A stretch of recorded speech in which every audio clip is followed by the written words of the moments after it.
What's going on, guys? Andrew Piluk here, back again with another video here on the Andrew Piluk Hockey channel. Thank you guys for stopping by. We are having a ton of fun talking about the latest news, rumors, and trade talk for the Maple Leafs leading into the NHL draft and the NHL free agency period, the NHL free agent frenzy on Canada Day. So happy Canada Day weekend, or whatever you guys want to talk or call it, whatever. We're going to get into everything right now. So if you guys are new here, make sure to like this video and subscribe. Join the squad. Love to have you guys here. I know there's a ton of you guys who don't like these videos or subscribe, but you watch and comment, and I appreciate that. But liking and subscribing actually does help a lot, so please do so. It's completely free. But I want to talk about some stuff that just came out, because I was going to talk about Chris Tanev and some news regarding him and if the Maple Leafs should go after him. But then we just had a bit of a radio hit from Elliot Freeman. I believe it was on Fan 590 as I was about to start this video. So that's coming in clutch, talking about Tanev, talking about Bertuzzi, and talking about Max Domi. But first, we're going to go to First Up on TSN 1050.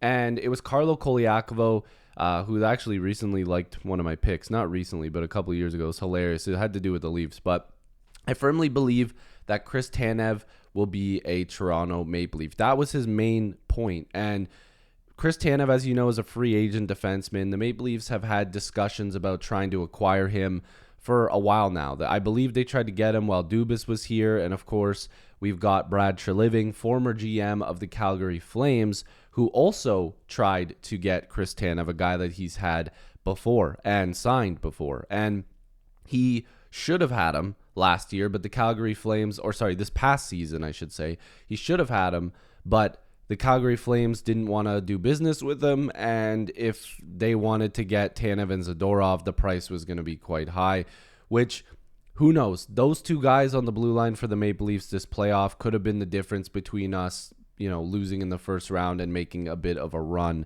for the Stanley Cup, which I truly do believe. And Carlo Colaiacovo mentions that he believes that Tanev wants to be a Maple Leaf and that the Leafs have wanted him for a long time.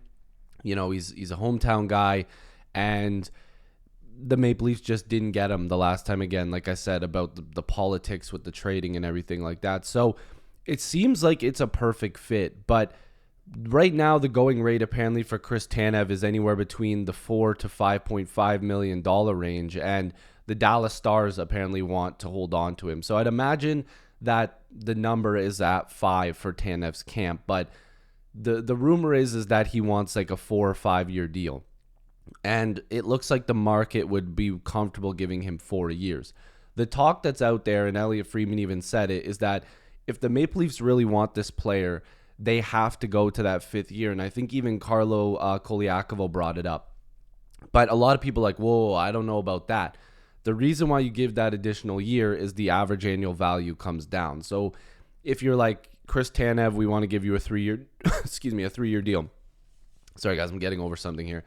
That camp might want between $5 and $5.5 million. The Leafs are not going to be giving Chris Tanev $5.5 million, or even 5. I think it might get to that point, but if you get him at 5 years, which again people are like a little scared of that number might be closer to 4. And the reason why I'm saying this, that it doesn't matter, he's 34 years old, and in 5 years, the Maple Leafs are going to be in a completely different spot. I don't know if they're going to already have a Stanley Cup or a good playoff runs under them, or if they're just going to be completely rebuilding. The thing is with a guy like Chris Tanev, the way that his body is probably going to break down in a few years, Tanev could end up on Robidas Island. And I'm not trying to say this as a full-on joke, and that I want anybody to get injured. I'll knock on wood and hope that he stays healthy and effective the whole time.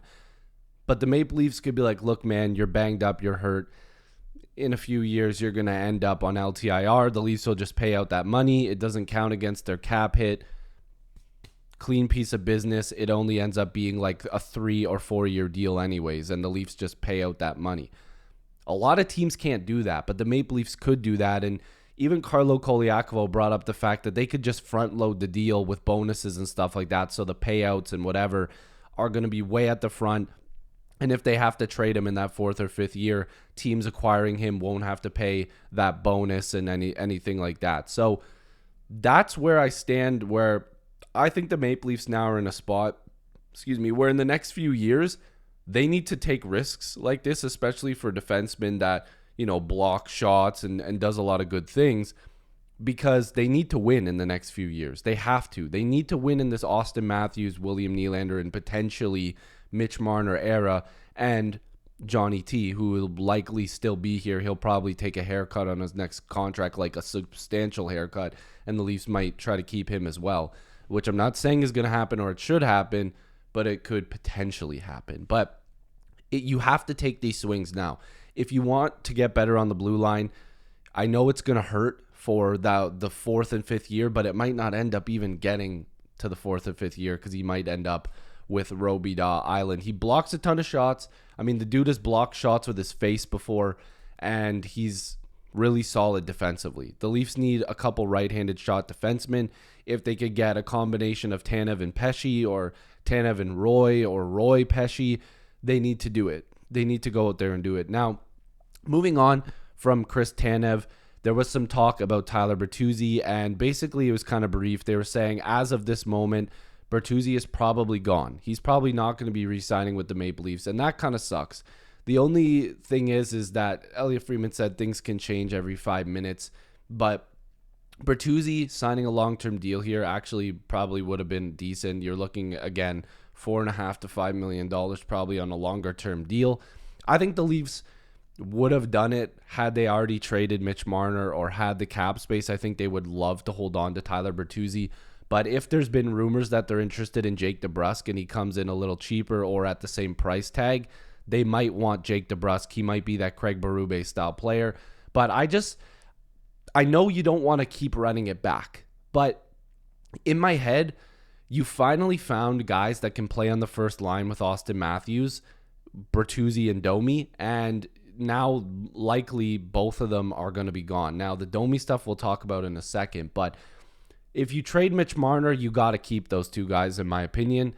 I don't like the constant carousel and jump in, jump out for players that actually can play with the star player. Like Austin Matthews is the guy that you need to protect, and that's the guy that you want to play well.